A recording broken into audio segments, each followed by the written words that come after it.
It's 2 p.m. Detroit, and you know what that means. Detroit media icon Ryan Ermanni, University of Michigan great Braylon Edwards, and of course, Maz are about to take over on Woodward Sports. Every day, 2 to 4 p.m., it's the best Detroit sports talk on Detroit's best sports network, Woodward Sports. Really? Hey, let's go! Wednesday show, June 26, 2024. Ermanni and Edwards with Maz, Woodward Sports Network, woodwardsports.com. It is a beautiful Wednesday. It's raining out there in Birmingham. Braylon Edwards, good afternoon to you. We're having some fun. Yeah. I was like, who, Maz? Who? Bohm? Oh, yeah. I think it was Marsh. Oh, Marsh. Matt's sitting there watching the Tigers Dirtbag. game. She's Right. running around. Tigers playing the Phillies right now. I believe the Phillies are up. Yeah, now they are. 3-1 or 2-1. Yeah. But it's funny that, Maz, you're watching the Tigers. Last night on the way home from Max's house, Max said hello. What's So up, Max? What's up, everybody. Max? Shout out we to were Max. we were indulging in some adult energy, if you will, and listening to the Tigers on the way back. I turned it on right in time. It was Bryce Harper's at bat in the ninth inning, hits the home run to left field.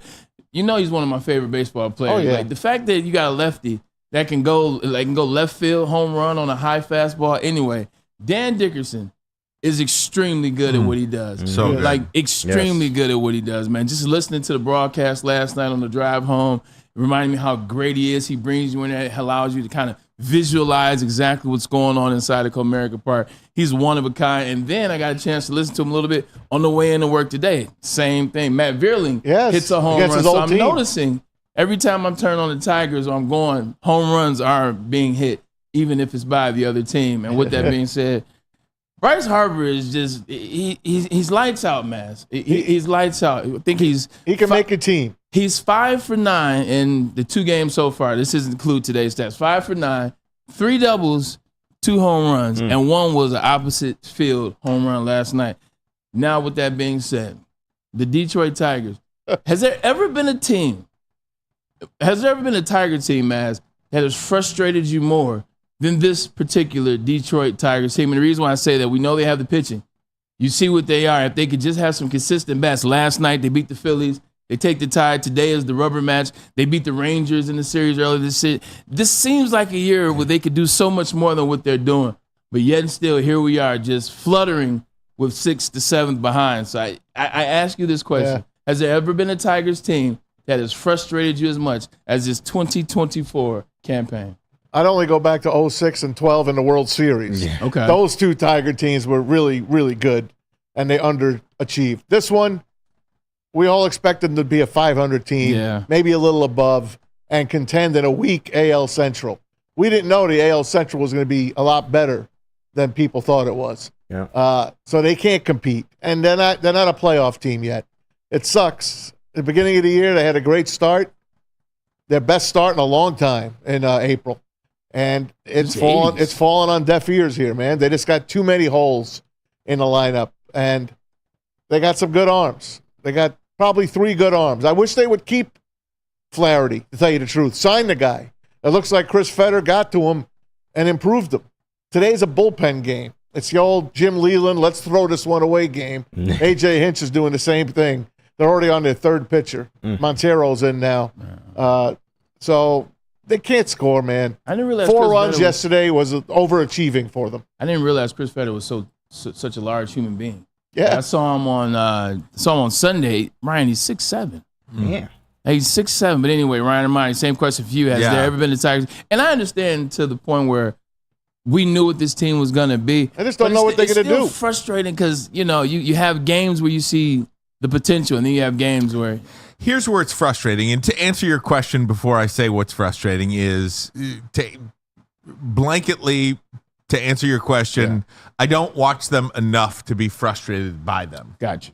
Because I am still one of those guys that has been completely turned off. And again, by no fault of their own or Bally Sports Detroit, this is an Xfinity thing. And I don't watch the Tigers enough, barely at all. What do you want me to say? I'm that fed up by that. It has rubbed me the wrong way, and I just don't watch them enough to be frustrated by them. Conversely, they don't give me a reason to watch them If they had, if they were in the thick of things, if they were competing, I'd go to the ballpark. I'd buy the app. I'd watch them every night. But I'm not going to buy something for a substandard product, and I do believe they're a substandard product right now. Yeah, you know, and the frustrating part about this baseball team is where are they?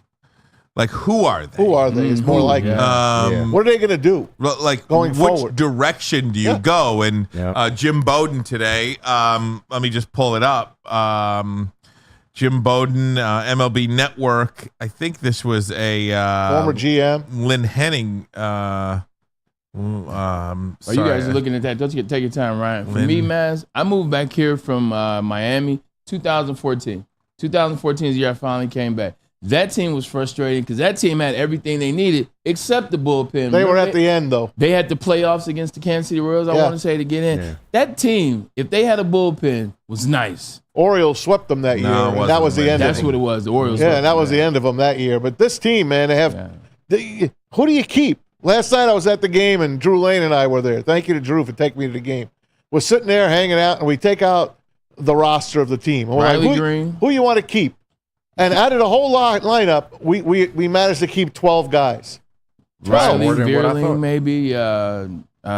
Winfield. Obviously. Perez. Flaherty. Tarek Skubal. Flaherty. Skubal last night, by the way, returned to form. Yeah. That's what the Jim Reese Bowden, Olsen. I can't find it, but just to summarize There's for 12 guys on the team. We got it? You got it up? Yeah.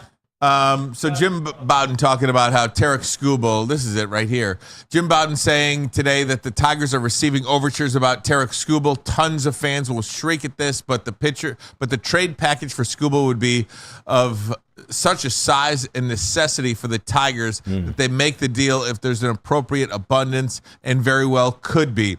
That's how far away the Detroit Tigers are, ladies and gentlemen. Yeah. To the point where they will trade away this Cy Young award-winning piece of their team that they have control of for 2 more years at peanuts before they even have to pay him. It's like having a Cy Young award winner on a rookie contract in football, in the NFL. Yeah, it's a quarterback on a rookie contract. Exactly. And you've got that guy you've got Brock Purdy for 2 more years. Yeah. You know, and actually, it'd be like Patrick Mahomes. That's how good he is. You saw what he did. The Phillies are going to win the World Series, or they're going to contend. They're going to be really close to winning the World Series. He absolutely shut them down last night. And instead of building around him, they are so far away that they have to take calls and maybe have some mother of all deals to recreate some semblance of a championship team. Because what they have right now is nowhere near. And you don't know, enough. Whoever you get back, they're going to be young guys, obviously. You don't know how many of them are going to be good. Mm-hmm. You don't know. I mean, last year, the Mets traded away. That's a problem with the Tigers now. Everybody is young. You're waiting to see what they're going to be. That's the problem now. Well, they blew it. Last year, they traded Verlander and Scherzer to the Mets. And they got the top prospects from the teams they traded them to. The number one prospect from both teams, the Rangers and the Astros, went to the Mets, and they are kicking butt in AAA right now. Mm-hmm. But the Mets said, take these 2 guys, we'll even pay their contracts, but don't give us garbage. Give us your best players. Mm-hmm. And that's what the Tigers need to do. But I don't believe in trading Skubal away. I don't know, do something. Yeah. I don't know. Trade some of your prospects to get some players. And again, I don't know if they're going to do that or not, but just the point of this may be what they have to do shows you how far away they are. And, you know, Jack Flaherty's probably going to command a player or 2.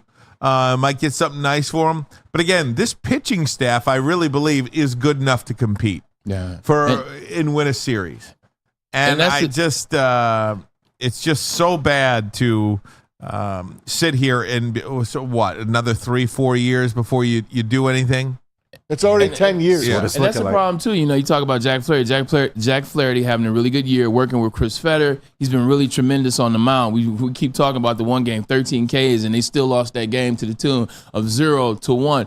But even with him, he won't command as much in the trade as we think he is because he's a guy with a couple of pitches. He's a guy that Chris Fetter has really helped to, I guess you say, open up his resume, open up his pitches, put in his bag, as they say. He's been in his bag a little bit, but he's a special type of pitcher. I don't know, what are you really going to get from him? I think the thing that sucks about the Tigers is that since when I went down there for the games on Sunday and on Friday, man, even their players aren't even every game players. No. Yeah. Even their players are, play this game, don't play this game, play 3 games, sit 2 games. They're utility guys. Cole keeps up and down. Akil Badu just happened to play that day. He hit a home run. Cole Keith hit a home run. They didn't even play in the next game against the Phillies the other night. So what Cole Keith did, that's the other thing. They don't have everyday guys. Like once you get an everyday roster where you know these are the guys locked in, these are the 9 guys, then I think we can really make a bone about this could be something. But until then, I could be totally grasping off straws. base on this.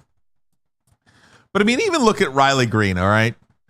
Who just got hit by a Soto fastball. Riley Green is a really good player. He is. He's a really good player. But is Riley Green one of those guys that's names are going to be mentioned when they talk about the bright young stars in Major League Baseball today? Yes. Is he? Especially if he was on another team. He's been playing well. If he was on another team, he would be a shining star. Right. But he's here, and he has to be almost the leader of this ragtag team. Maybe that's why. Yeah. He's just another guy. But he's very good. He is very good. I mean, he's got 15 home runs. You know what I mean? He's he can hit the ball good. out of the ballpark. I was looking he had at a great. something. What do you have? A triple yesterday? Great arm. Yesterday? He's got 2 triples in 3 games. Yeah. I was looking at something like if you look at his numbers, Ryan, if you look at this halfway point, because I think there's maybe 2 more games to the half point of the season, Maz. Yeah. If you look at his numbers and you just double them, those numbers are pretty good. You're talking about 30 home runs. You're talking about upwards of 80 RBIs. Yeah. You're talking about OP. Like his numbers, if you double them, and I know we're playing the if game, but if you double his numbers, those are some very significant numbers. But they're numbers that need what, Maz? They need other members of the team to stand up and do something. And right now, they don't have the He consistency. got stuck on third last night. Triple, stuck on third, walking to the dugout. No runs. Crazy. It's, they don't have enough. But if I were them, you have a pretty good farm system. I would start trading our prospects to get me some players here. I don't want anyone else's prospects, to be honest with you. This is the problem when you have, younger guys. I mean, B or G. Like, look at the Phillies, okay? Who's the Philly? Who's the Phillies general manager? Guy by the name of Dave Dombrowski, right? Used to be where? But, I mean, if you're going to make a trade, you want Dave Dombrowski making that trade or do you want Scott Harris making that trade? Well, I hope Scott Harris becomes Dave Dombrowski. Well, it'd be nice. Yeah. But we don't have Dave haven't anymore. seen much. I know, but I guess what I'm trying to say is Scott Harris, do I trust Scott Harris's player evaluation? You have no choice. To be that great to where I'm going to let you trade Tarek Skubal for an 18 or 19 or 20-year-old prospect? Yeah, I know. Doesn't that concern you a little bit? Yeah. It does, but you know what? What are we doing now? We're not going to win. No, I know. Yeah. So it's almost like fantasy baseball. Right. And the Tigers are one of those teams that are in last place and are trying to move their way up. Just move some meat around and get some new players in here. Let's go. Yeah, they're just good enough. It's not good enough. They're not good enough. They're just good enough to reconsider a rebuild. Yeah. You know what I mean? To a rebuild. They're just good enough to be over the edge of which way. It feels like they're in purgatory. Which direction do you want to go? There. You know what I mean? Which direction do you want to go? Do you want to tear this thing down and just sell everybody off and restart? Or are you in a position to add some major league players around some of the guys that you have and try to go for it at some point over the next 2 years? Torque hit 2 homers yesterday. And again, grand slam. Good for him. That's another reason that scares me. And I don't know if we've had Jim Leland on this show before, right? Yeah. Yep. Jim Leland, how many times has he told us Spencer Torkelson's going to be a star? He has. Listen to me. This kid's going to be a star. Listen to me. This kid's going to be a star. Listen to me. This kid's going to be a star. Well, he's not even in the majors. Yeah. And that concerns me about player evaluation. Yeah. Especially in baseball. This isn't something that you see with your own eyes that you can project. I mean, it is impossible, it feels like, for yahoos like us to sit here, look at some 20-year-old kid and be like, yeah, that kid's going to be a star. Also, too, how do you know? He hit 30 homers last year. But That's he also not an accident. struck out I don't 200 care. times. That's not an accident to hit 30 homers, Yeah. 80 RBI, or whatever the heck he had. That's not an accident. He can get that back. I believe in him still. Might I not do. be here though. I believe in him still. Maz, you're absolutely correct. And I think that was the thing that I was hoping of. I think that's the thing most fans were hoping or holding out hope for. There you go. Got it right that time. Is 31 home runs. That's not an accident. Like 100%, that's not an accident. He did it in the major league. He did it against some quality And he pitchers. did it mostly in the second half. 100%. He caught fire and he stayed fire. Yeah. Also, when you see him this year, look, he's striking out a lot. When he makes contact, he hits the ball hard. Like, and that's the one thing the Detroit Tigers haven't seemed to have is the hitting coach. Is the hitting coach to get guys together. So maybe Spencer Torkelson is going to be it. It just doesn't seem like he can find that it here with the Tigers. But like you said, maybe you got to be patient, KG. And it's tough to keep touting that 30 home run season when his rookie season numbers and this year's numbers are practically identical. There's been no real growth. In 3 years, he's on his second send down, for crying out loud. And he was a guy that when you drafted him, he was supposed to come in kind of MLB ready. You know, he set the college record for home runs, beat Barry Bonds' record, I believe. So he was already supposed to be ready-made to take this spot. And it just hasn't materialized, man. So as much as I wanted to tout that 30 home run season too, it doesn't seem like he can reclaim that, at least with us. Does Colt Keith excite you? Yeah, they paid him. I mean, So I'm believing that they see something in him. And he's had a good week. If you look at Yeah, his he numbers, has. he's had a good week. He had a home run when I was there on Sunday. He's 7 for his last 20. I mean, that's a good week. I mean, but He's showing progress, but he's not there yet, though. But again, I go back to the player evaluation with this organization, whether it's Spencer Torkelson or, I know it's his rookie year and he's not even halfway through his rookie season yet, but Colt Keith doesn't seem like he's somebody that is going to take this game by storm. I mean, Riley Green, like you said, is the only player worth its salt on this roster right now. One, when the Detroit Tigers win the World Series, let's just say the Detroit Tigers in 2027, okay, are going to win the World Series. Okay, fair enough. That would be sound good to me. That would be 2027 world champion Detroit 5 Tigers. seasons, right? Is Riley Green going to be on this team? He might. Yes. Yes, he will. Okay. Yes. What about Jake Rogers? He going to be your catcher? No. Gio Urshela going to be your third baseman? No. Javi Baez going to be your Hell shortstop? no. I pray Spencer not. Torkelson going to be your first Yes. baseman? No. Yes. No. Okay, just for the sake of the conversation. Ryan yes. Kreidler going to be your No. shortstop? No. I like Matt Beerling. Andy Abanya is going to be on your team? He's a good 24th man. Kerry Carpenter going to be in the Yes. outfield? Yes, he Yeah. is. If he's Okay, healthy. so I just named for you essentially their entire team, and there's 2 guys that are going to be on it. I told you I 2. saved 12 guys last night off the roster. And that 12 1 to guys. 25. But 12. that includes pitchers. Correct. Talk to me about the lineup. I'd still keep.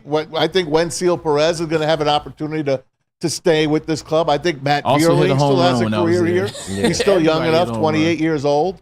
They got guys in the minors. They got Dylan Dingler, their up-and-coming catcher down there. I got a third baseman / first baseman down there. I forgot his name. But again, you're We talking don't about like guys Matt Beerling? down there. I'm talking about He a guys role on their player. major league roster He's a right role now. player. Right. I like him, Is though. Parker Yeah, he's Meadows cool. going to be on your team? I hope so, but I don't know. it don't Again, look that way. these Yeah, are this is real questions. these are real questions. If this team is going to compete for a World Series, and by the way, this is baseball, okay? Like 4 years from now, you should be able to compete for a World Series championship. 3 years from now, this team lost 119 games in 2003, and 3 years later, they were in the World Series, okay? So it's not unheard of You know what this feels like, to Ryan? win the World Series in 2027 coming from where the Tigers are coming.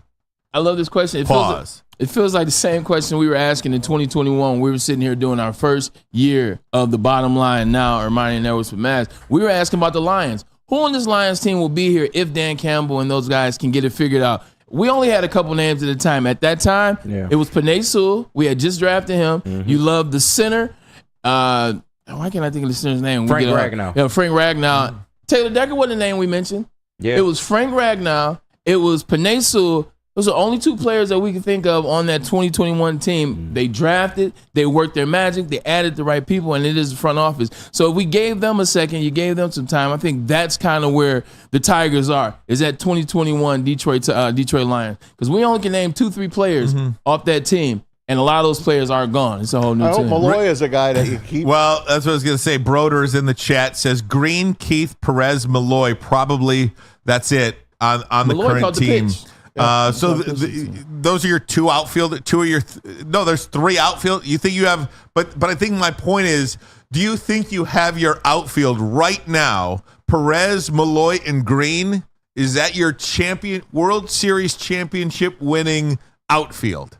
Maybe not. That's Maybe my 2 out point. of 3. Yeah, to your point. Cody Engel, we got to draft guys that are league ready, not long-term prospects. Yeah. Rich Baldwin, I hope the Tigers can draft a franchise shortstop and catcher in this draft. Tony says, you made your point, Ryan. You have to trade Scuba for bats. And I think I just talked myself into it. I think you have to trade Tarek Skubal based on the conversation that we just had. There might be two. There's definitely two. Let's say Riley Green and Colt Keith, Wenzel Perez and Justin Henry Malloy. Perhaps 4 players on this current roster that are going to be significant impact players for you when this team competes for a World Series championship.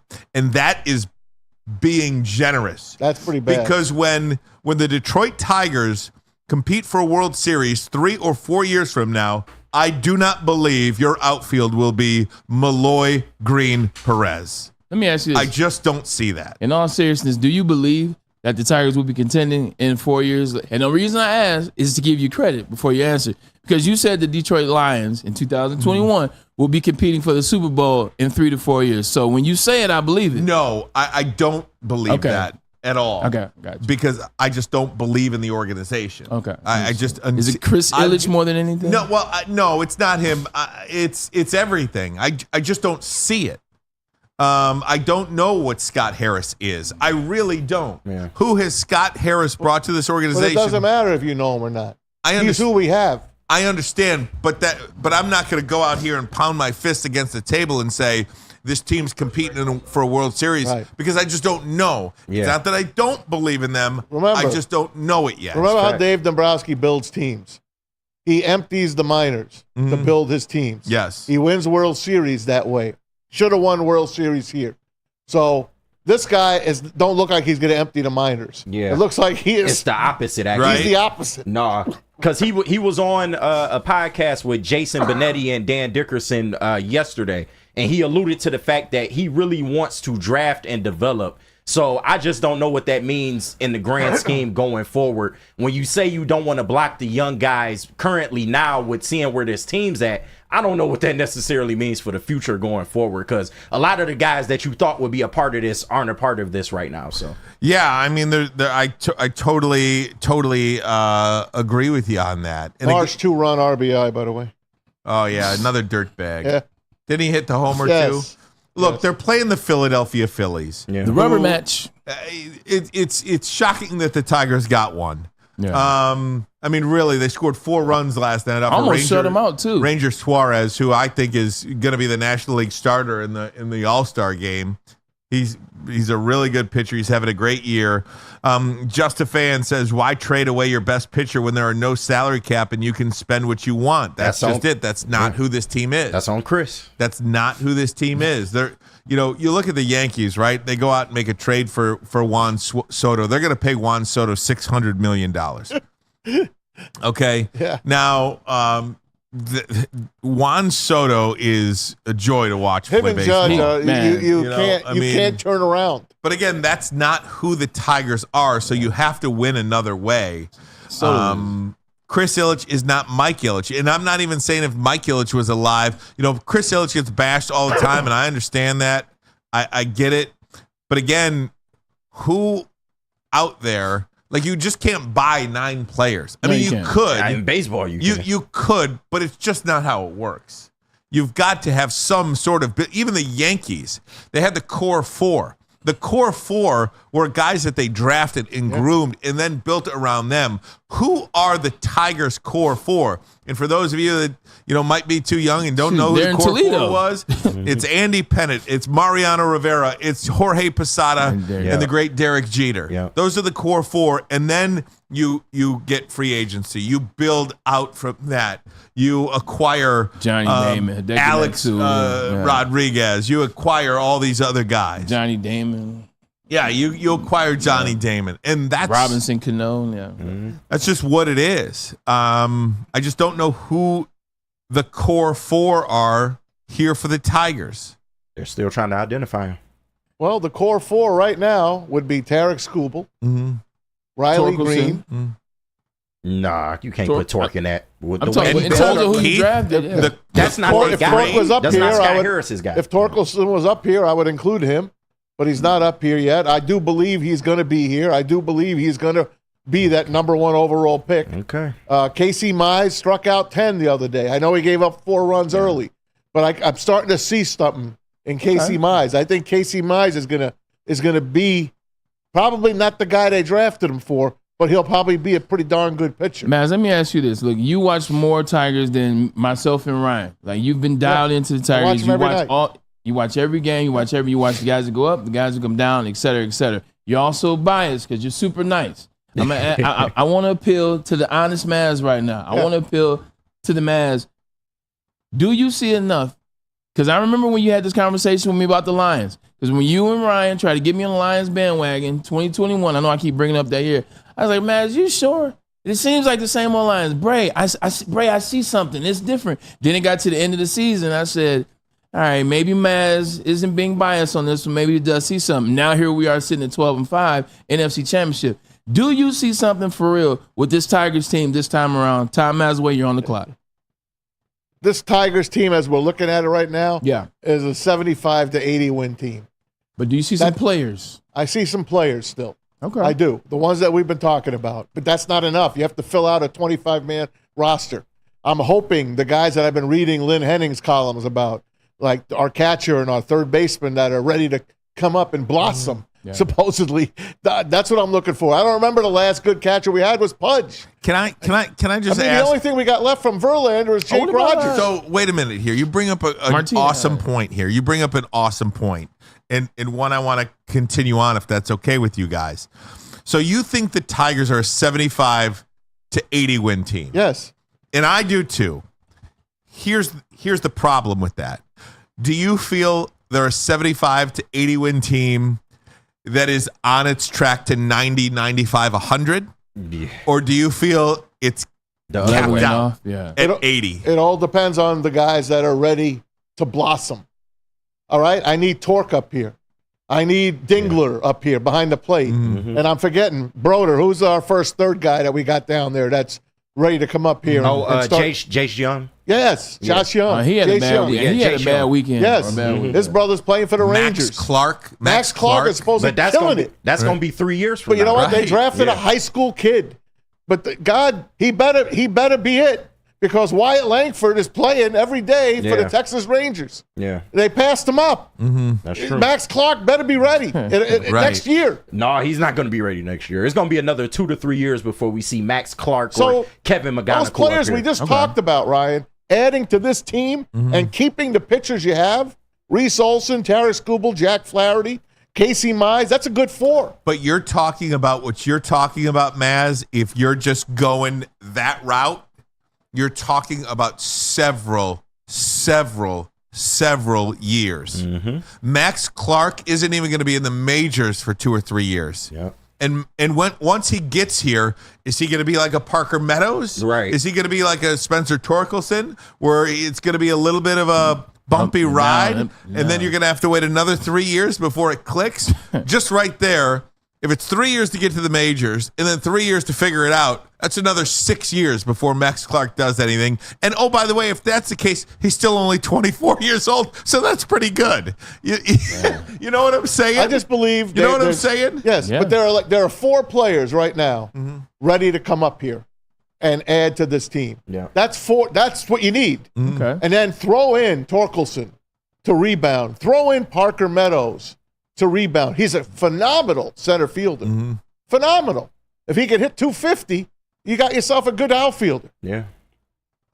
I don't know. Yeah, no, I'm trying. I think we all are trying on the same kind of train here about this. I'm just ready to have a winning baseball team. Well, that's just the point. Starving. Listen to me here, and that's just the point. And you'll take me to our next topic, and that's the Detroit Pistons. I could not care less if I tried about this NBA draft tonight. Not only for the Pistons, but around the league. The Pistons, I say I've got a little bit of a pulse when it comes to the Pistons. I woke up this morning, it was gone again. I was flatlined. I just don't care. We'll talk about that, how long that's going to take to get back. We'll do that next, but first a message from Swiss. That's right. Now more than ever, it is critical for you to have your insurance reviewed. Swiss Insurance will make sure your carrier is not slipping in extra fees. Call Mark at Swiss Insurance today at 313-530-1698. That's right, 313-530-1698. SwissINS.com. We'll be right back. Thank you to the Detroit Lions and Sheila Ham for the best season in Lions history. Now it's time to let Brad Holmes cook. Woodward Sports. Yo, let me just say, I love Planet Fitness. Trying out Planet Fitness and dang, they got lots of equipment. Not me getting a Planet Fitness membership just for the 24-hour perk. Listen, the PF Black Card is worth every penny for this hydro massage. I'm a new man. Did y'all know that the PF app has workouts you can do at home? Cheapest therapy I can find is Planet Fitness. All the benefits, all for less. Planet Fitness, big fitness energy for all. The most talked about Detroit media by other Detroit media, and we love it. It's the Woodward Sports Network. Stop searching for a vehicle and start finding one. Les Stanford Chevrolet Cadillac makes it easy. We harness the power of multiple dealerships and own the biggest selection of GM brands in the area to get you the car you need. With the Les Stanford Group, you'll have access to 4 different dealerships, providing you with more makes, more models, and more choices. We're connected to more than 1,000 vehicles. And with so many high-quality CPO vehicles available, you'll find new car quality at pre-owned prices. You can start and end your search at lesstanford.com today. A ton of fun, a ton of sports, and a ton of man meat. Welcome to the Woodward Heavyweights, live daily 5 to 7 p.m. on Woodward Sports. Braylon Edwards here, Premier Pet Supply. Man, just looking around, who's got it better than pets?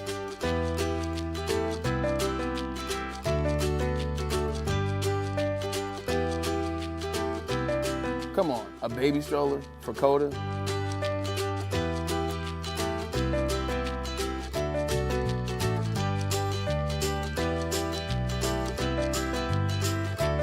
A chef for Lola? Really? You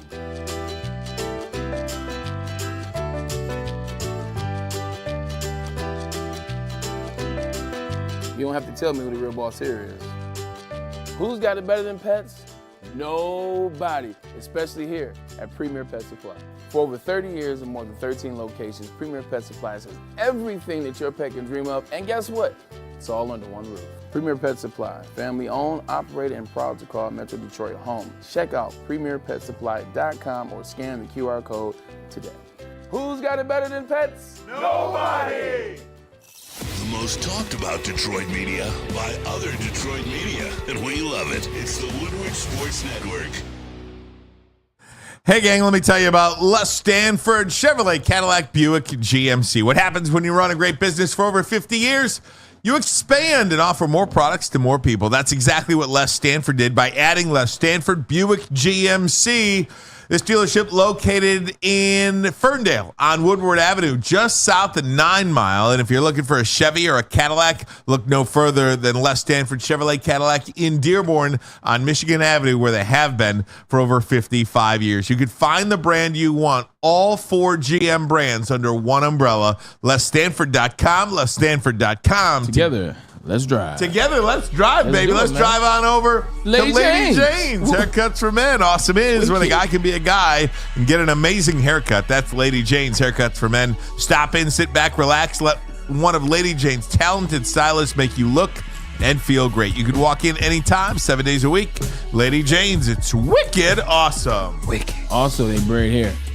Yeah. They got you together, man. Yes. Got me together, right? Got you together real good. Gentlemen, if you have hair, you want it braided or twisted or things of that nature, Lady James is expanding. So look at that. Okay. Very good. Love it. All right, Braylon Edwards. Big night tonight. The Detroit Pistons have the 5th pick in the NFL NBA draft. By the way, they did make a hire yesterday. The team hired away the executive from the Dallas Mavericks, Dennis Lindsey, as the senior VP of basketball operations. That's a Woj He's also tweet with Utah from yesterday. Right? You know what that means? They're going to hire that Dallas assistant as their head coach. Perhaps. What's his name? Sean Sweeney. Sean Sweeney. Look for that. He did help build the Utah Jazz, which part of the Donovan Mitchell, Rudy Gobert Utah Jazz. So he's got some experience. Trajan Langdon talked about how to build a team. Here it is. You can't skip steps. You got to really evaluate what you have right now, evaluate where we are, and be completely objective about that. Look in the mirror with our roster, look in the mirror with our culture, understand what we need to change right now before we can grow. And so that I think we're in the process of doing that now. And then just make systematic additions and changes to the roster where we feel like it's something that where the pieces fit. It's a roster where we think the players can help each other grow and reach their potential. And ultimately has to be highly, highly competitive, not only in the games that you see every day, but in practice every day as well. The only way that these guys are going to reach their potential is if they're competing against each other at a high, high level every day.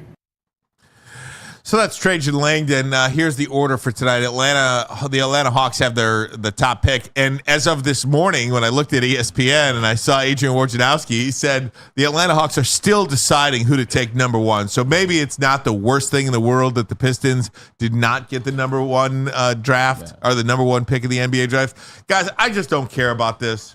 I really don't. There is no stick out. There is no player in this draft that will help the Pistons get good quickly. There are only 2 players in this draft that I would like to see be members of the Detroit Pistons that maybe could help them along the way.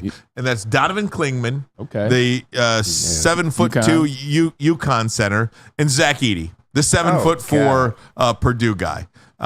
Is that only because you saw them play? Yeah. Well, yeah, but I mean, those are it's the only guys really we've seen play. Those are 2 men. Yeah. Those are 2 men that could serve some sort of a purpose around the rim.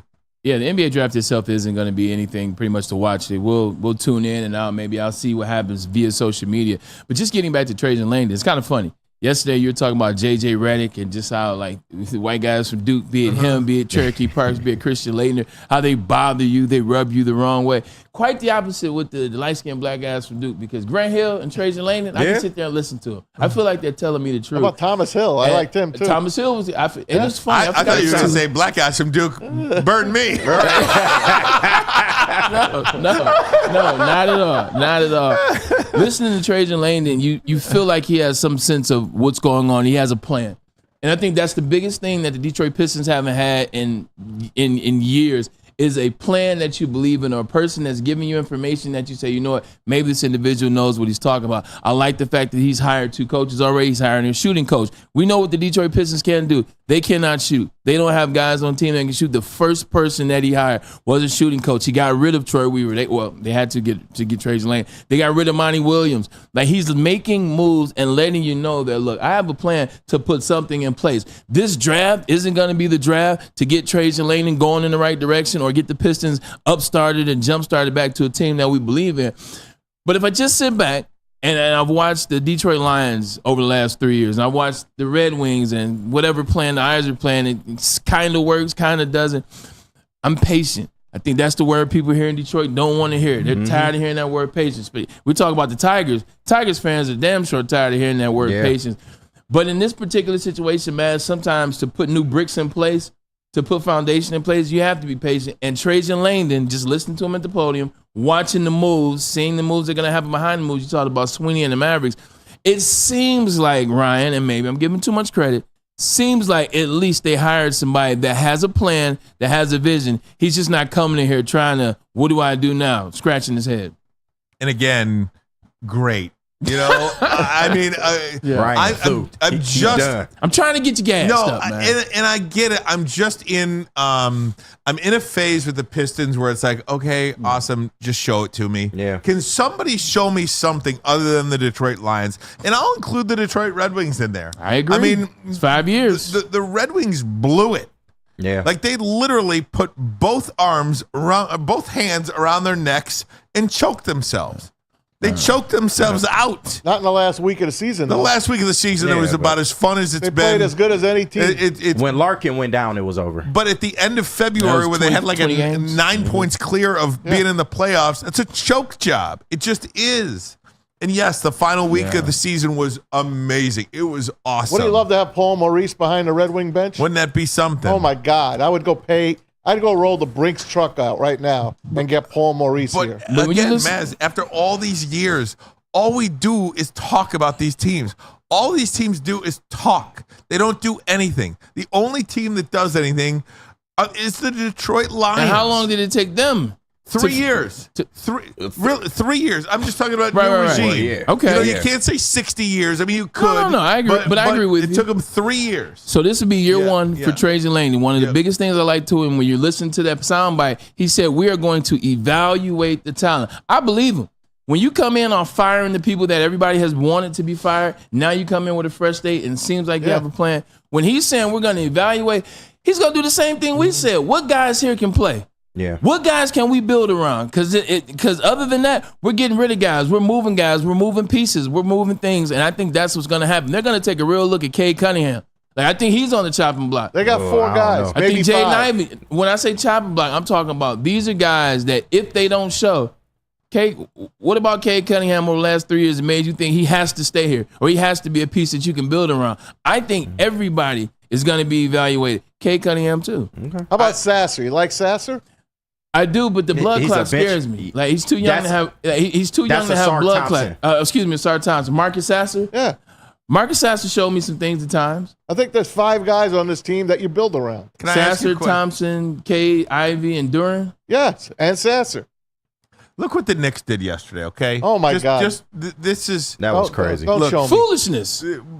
Don't show me. The Knicks have paid a king's ransom from Mikal Bridges to get the best player on the Brooklyn Nets. Now there are 4 Villanova players. They give up 5 1s. Villanova Knicks. 5 1s, all unprotected. 4 unprotected. 4 unprotected. And a second-round pick. So you agree with that move? Bohan. Yeah, they're going for it. I agree when teams go for it. Mikal Bridges, though? It just seems to be that's what's happening in the NBA. Yeah. If you're above average, you look at the DeJounte Murray deal, the Rudy Gobert deal. DeJounte could hoop. Yeah, but he went for 4 first. Rudy Gobert went for 4 first. This just seems to be, if you're above average in the NBA, that seems to be the market for you. Even though I don't like Rudy Gobert, even though I would never have Rudy Gobert on my team, I understood Rudy Gobert, defensive player of the year. He gives you rebounds, gives you second chance opportunities. I mean, he's a big wall. He is what he is. Doesn't win in the playoffs. We saw that. But I understood the name. I understood what came with him. Like the other players, it's just gotten to the point where first round picks mean nothing in the NBA anymore. And now people are like, look, we'll give you 7 first rounders, 2031, 2030. Like, I'm lost at this point when it comes to making deals. That's why I defer to other people. Listen, the Knicks, they better not let Hockenstein go away. They better keep him. Julius Randle probably has to be dealt. Yeah. Who's going to take him? Will the Pistons take him? Maybe. They might have to take an injured player. Take him. Yeah. Take a guy like that so the Knicks can sign Hockenstein, or Pistons roll out the red carpet for this guy. Hockenstein is a terrific player that's going to get dirty, going to get your rebounds, going to get elbows out. That's the kind of guy you need on this team. You need a lot. He'd be a hell of a start. So the problem with the Pistons too, and I mentioned the Knicks because of this reason, okay? When you think of how many teams the Pistons have to climb, okay, this is insane. How long before you think the Pistons are better than the Celtics? Come on, man. A long while. 10 years, but 20 years. When I say the name of the team, think about the age of the roster to the team. You're talking about Tatum and Brown in their early 20s. 7 years. Okay? No. How long? What about the Knicks? Look at the age of the players on the Knicks and how good they are right now, okay? Yeah. What about the Milwaukee Bucks? You think they're going are they going away anytime soon? Okay, let me put it to you like this. Those teams we can't compete with. How long before the Pistons are better than the Bucks? Okay. Are we getting out to Tecumbo here? No. Okay. What about the Orlando Magic? How long do you think it's going to take the Pistons to be better than the Orlando Magic? Can we have an opportunity to draft Paolo Banchero? Hold on. I'm not done yet. Or Victor Wembanyama? What about the Cleveland Cavaliers? A nice look at the age of the roster of the Cleveland Cavaliers. How long before the Cavs are worse than the Pistons? Oh, there was a team in the Eastern Conference Finals last year.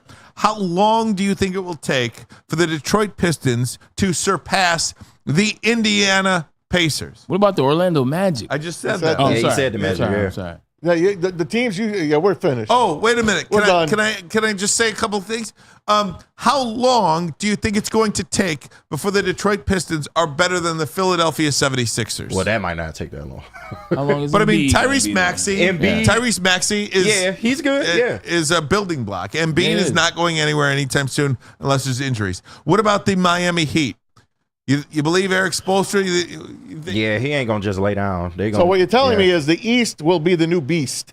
Well, what I'm telling you is that these teams are so young and so talented, it is going to take a long time and a complete roster overhaul before the Detroit Pistons can compete with any of the 8 teams that I mentioned. And I did not even mention the team with the number 1 pick tonight, the Atlanta Hawks. Oh, yeah, them. So the Atlanta Hawks have a lot of talented guys, too. They had a bad year. Yeah. But they've got some talent on there. Who's in a better position in a rebuild? The Brooklyn Nets now or the Detroit Pistons? Wow. Yeah, it's tough. I still think the Pistons are ahead of the Nets. Okay. Not by much. I'll tell you, I Not by think the much. Nets are going to make the playoffs before the Pistons are going to make the playoffs. And I'd probably throw a large sum of money on that, You're by the probably way. right, yeah. You're probably right. So that would put We're a 14-win team. Yeah, that would put 11 teams in the Eastern Conference ahead of the Detroit Pistons. And I would lump the Pistons in with Washington, Charlotte, Detroit, and I would say that the Toronto Raptors will not be down long.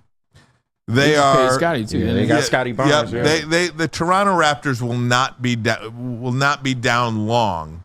So, but I'm going to lump them in with the Pistons too, just for the argument's sake. Okay. But there's 11 teams, certainly 10 if you want to take Brooklyn out of it. Okay. Even though I think Brooklyn will get it right before the Pistons. Well, You've got 10 teams solidly ahead of the Detroit Pistons. It's tough, man. You know, you talk about what's happening. In the East, that's not even in the NBA. Yeah. It's a long time in terms of the team falling backward. It started a while ago, and it started before Tom Gores, and I think that's the big thing. You know, we always go back to the owner, but it started before Tom Gores. The Pistons were kind of doing this in 2000. Gores bought the team 12 years ago. Yeah, So 2008 was the last time. I was they were about to say competitive. 2008. So you were like 9, 10, 11, 12. Like this has been festering for a very long time, and it just seems. Whose dog is that? Right? is that Anson's dog? I thought that was Pete. I thought Pete was over Pete there over making getting a barking haircut. noise. Just seems like they got a guy in Trajan Langdon that knows what he's doing. But to your point, Ryan Ermanni, you look at the whole process, the Pistons are still a ways away. I just think they may have a guy that understands business and is going to actually change some things. I mean, I hope you're right. I hope to God you're right, guys. I mean, listen. I'm looking forward to having Tim McCormick weigh in on this. Yeah. And he'll join us in a few minutes. Guy drafted in the first round back in '84. One of the great drafts of all time. Great basketball mind. And he cuts right to the chase. He'll tell you, the Pistons are an expansion team. They're an expansion team. They got some money to spend. They got 4 or 5 players. They got a new coach.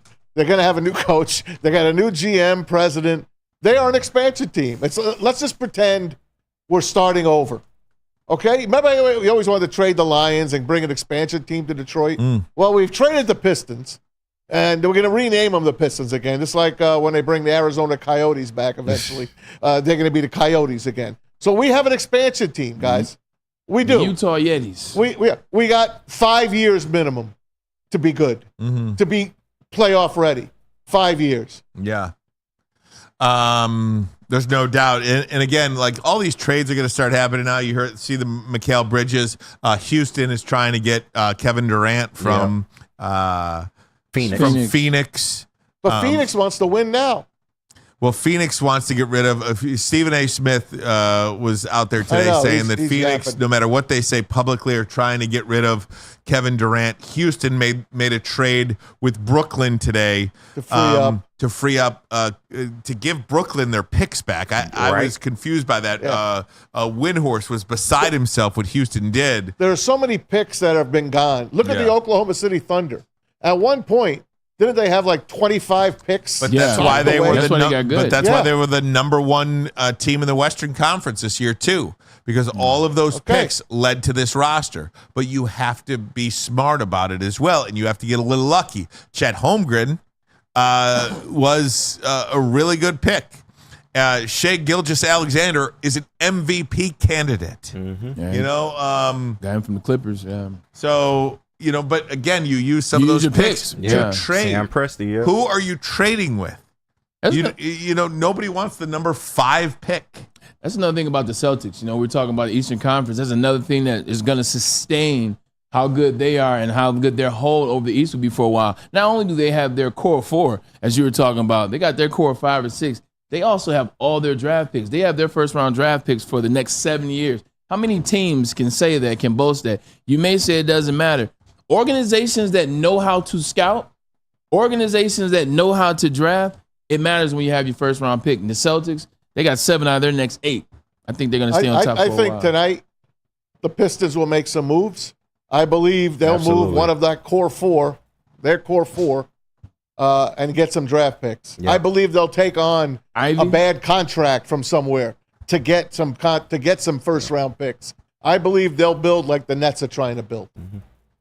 Yeah, I mean that's maybe what they're have a new to do. team. Ivy would be a great piece to move in this sense. Yeah, you didn't see a lot out of him last year, so he didn't have 82 games to show you that he couldn't play, or 80 games to show you that he couldn't go. It's kind of the way Monty Williams used him. It was like you saw him here, there. When he really got in, exploded to the tune of you saw, whoa, this guy can score in this league. This guy can operate in this league. I think he's a guy that people have a lot of optimism about teams and franchises. I think he would be a great piece to move because I think you can get a lot of bang for your buck with Jaden Ivey. A lot of curiosity about him. Yeah. They might move a couple of those guys. Yeah. You can move them. I'm telling you, you can move them all in my estimation. K will be the only one that I would have reservations about. But once again, if you know what you're doing, wouldn't mind if you moved him either. I love Duran. I love him. Mr. Double-Double? He might be on the block too, though. I said, they're an expansion team. Yeah. They're starting over. Yeah, and, you know, we still don't even know who their coach is going to be. Right. You know, I mean, they don't even have a coach. I mean, they're going to draft. They're going to go to the NBA draft tonight and not have a coach. Yeah. Yep. That is something that is really curious as well. In the chat here, SGA was traded, though. They traded for an established star. Yes. And I'm not even sure he was an established star at the time. I think he was. Yeah. I think they traded an established star to get SGA. I don't remember who they traded. That was to the Clippers. Then the Clippers had, you know, the Kawhi and the Paul George at the time. And was it the Paul George trade? Yeah, was he? I think it was the Paul George trade. Yeah, because he was with the Thunder. Yeah, there you go. Hey Siri, who did Shai Gilgeous-Alexander get traded for? Let's see.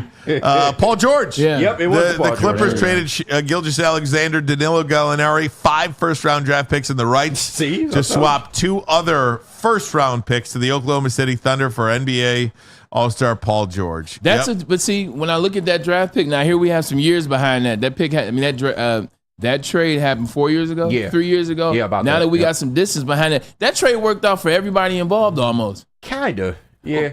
The Clippers got Paul George. Paul George been balling. Yeah, but what happened to Clippers? You had Kawhi, Paul George, and Russell Westbrook. They ain't get nowhere. Hold on. They ain't got nowhere. Kawhi wasn't a part of that trade, and neither was James Harden. Paul George has done what he's supposed to do if you for want the Clippers, from that sense, and then SGA has done what he's supposed to do for the OKC. So I'm saying that deal worked out for both teams. Yeah. Now Paul George can't control Kawhi playing or not playing. He can't control Russell Westbrook, but Paul George has to. You see, he about to get paid again. Yeah.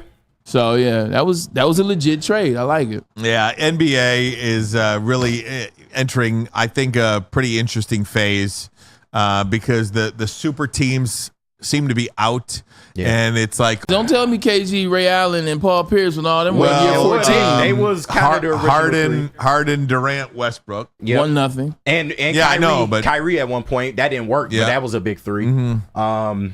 I'm trying to think, but the big two has always been the winner. Think about it. Yeah. I'd have to go back and think about it. But well, I mean, Steph, Clay, and KD. Yep. And I said outside of the Warriors. And even before KD, they won as a big two. But even though you know, Clay and Steph and role players, even though some didn't win, I think teams tried to replicate that. I'm just saying he wasn't technically a role player. I get what you mean, though. You know what the Knicks need to complete that Villanova? They need their head coach. Head coach. Right. Oh, Jay Wright. Jay Wright. If they get Jay Wright, then they're really playing. Then they're really cooking with guys. Let me ask you this question, Brian. That's a good question. If you're Jay Wright, now he retired from college basketball. He was one of the guys that kind of saw the writing on the wall. He beat Coach K out the door. Like he and Roy Williams, they were kind of first two out the door. If you're Jay Wright, could that job entice you to come back? Listen, it could, but if you have one of those TV jobs that pays you about $10 million a year, and you have no stress whatsoever, do you really want to go back to the gym? Only like you know what I'm saying? Yeah. Like I think for the right thing, you stir the pot a little. He's had a few years off. It depends, Who man. knows? It depends. We'll see what the Knicks are doing. By mid-season, if they're not cooking, Tibbs is out the door. Yeah. Because they're going for it. They're going for it. By the way, I got a couple of mock drafts, couple last-minute mock drafts. Put up our friend Anthony Colombo's Piston Talk. Let's put up his mock draft. Let's take a look at that one first. And then there's one from Yahoo. And let's see. What do you think about this one, This is the Greg? last 10 first-round picks I'm looking at right now. Okay, we can do that as well, I guess. Last 10 first-round picks for the Detroit Pistons. Not good. This is why you're the worst team in the league. Asar Thompson, Marcus Sasser, Jaden Ivey, Jalen Duren, Cade Cunningham, Killian Hayes, Isaiah Stewart, Sadiq Bey, Sekou Doumbouya, and Luke Kennard. That's why you're shameful. That's tough. That's why you're the worst team in the league a couple of years running. Now put up the mocks there, James. Oh, there's my guy Klingman. Yeah, I thought you'd like that. I like Kling. Oh, he's got Klingman at 5 for the Pistons. Yep. Yes. If they draft Klingon, they got to trade Duren. I mean, fine. Yeah. No, you don't trade Duren. No, I was just saying, but yeah. You don't trade Duren. How? He's not going to go to the bench. What do you like so much about Jalen Duren? Everything. He can't. You like shoot. the way you like his body. I love the way he's a he's specimen. 6'10" athlete, athletic 6'10". He just reminds me of like a little Ben Wallace. And he does have a lot of potential, especially offensively, but defensively, he is just a liability at his size. Yeah. So, and he has a bit of an injury history now. So he's got to learn. Put up the Yahoo one now. You got that was the Yahoo. Okay, never mind. Okay. Yes. It's all right. Get it together, Pete. How long have you two guys known each other? Too long. You can tell. You can definitely tell. If it wasn't Maz, I would ask you guys how many fisticuffs, but Maz wouldn't hurt a fly. Right. Pete's not talking to me. He's mad at me still. Why is he mad at you? What, you busted his chops? I busted his chops. I pushed the button. I pushed the envelope too much. Damn. ESPN right now showing a video of Matas Buzelis. Oh, yeah. That's your guy. He's the guy that He's is the wingspan guy. projected number 5 overall to Detroit. Windhorst loves this guy, apparently. And again, he is a comp to Franz Wagner. Fine. Good player. University of Michigan. Great. Rip Hamilton threw out the first pitch today. Oh, good. How do you do? A little wide. Did you see it? Yeah, I saw That's it. why you take the safe throw. Like, Hey, man, look, it wasn't the safe throw. Right. You took the safe throw. Yeah. It's so He didn't You lob see all it. these bad throws? You saw did you see Wembanyama? Yeah, it was bad. Wembanyama almost hit the opposition's dugout. All right, guys, we're going to take a break. Hey, Expected to be joined by Tim McCormick. A real expert. A real expert. A real We'll expert. do that next. But first, a message from Planet Fitness. Time to get in shape. Had a doctor's appointment. Turns out I'm A-OK. So it's time to go back That's what's up. to Planet Fitness. I'm going to give him a show another day or so. But next week, I'm back How to about Planet mentally? Fitness. Your fitness is essential. And only for $10 a month. That's not bad, ladies and gentlemen. Not bad at all. Not bad to be home of a squeaky clean gym. So you get in, you get out, feel good, sit there, take your time. And if you want to spend a little more money, you get the black card. And then you can do like Maz and sit in the aqua hydro chairs. Oh, boy. Maz, you got to tell them about that when you're done coughing. Oh, But yeah. Planet Fitness, it's the place to be. 30-minute total workout right in the middle of the gym. So everything you need is already there lined up for you. Come in, feel good, feel great. Planet Fitness. Your fitness is essential. Water went down the wrong pipe. guys. Oh, okay. I was worried And about of course, it's my read, worried right? about you.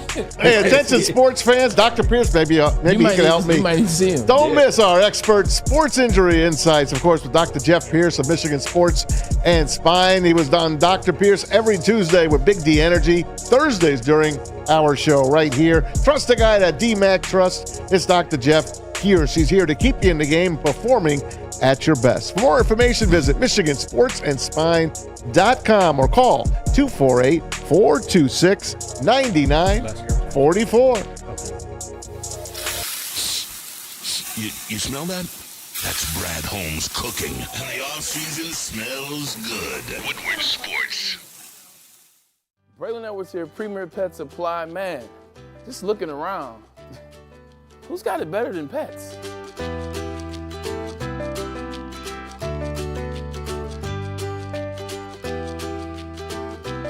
Come on, a baby stroller for Coda?